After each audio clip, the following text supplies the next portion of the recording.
formation est super, ça permet d'enlever des étiquettes sur des troubles psychiques sur lesquels on pourrait avoir peur, enfin, desquels on pourrait avoir peur, et ça nous apprend vraiment à réagir, à s'adapter et à avoir la bonne approche, de ne laisser personne sur le côté et de pouvoir justement prévenir sur la santé mentale et pas que la santé physique en tant que thérapeute. Donc je la recommande à tout le monde. On est citoyen et c'est une formation citoyenne. Eh bien, cette formation m'a apporté plein d'éléments. Déjà, elle a clarifié, je trouve, la définition des troubles psychiques. J'avais une idée assez floue finalement de ce que c'était. Et après, elle m'a donné des outils sur quoi faire et comment agir, avec des ressources que je peux proposer en fonction des différentes situations. Et au final, j'en sors, je pense, plus apte et plus à même d'aller vers des personnes en difficulté parce que je me sens outillée pour savoir quoi faire. Alors pour moi, l'intérêt d'avoir fait cette formation en tant que professionnel de santé, mais c'est surtout que ça nous permet de mieux aborder comment réagir face à des personnes qui peuvent présenter des troubles dépressifs, anxieux ou psychotiques, et d'avoir vraiment les meilleures armes possibles pour pouvoir les aider. Donc c'est vrai que c'est une formation que je recommanderais au plus grand nombre de les faire.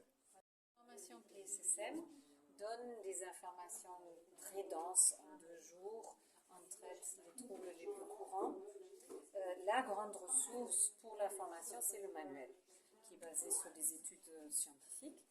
Et je tiens à chaque fois à présenter aussi une table de ressources en France qui est vraiment formidable. C'est tous les outils que propose Psycom.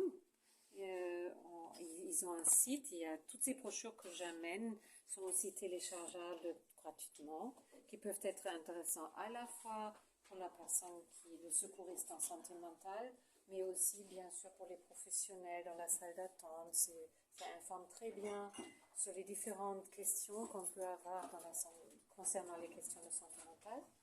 Et puis, depuis ces dernières années, il y a de plus en plus de personnes qui témoignent.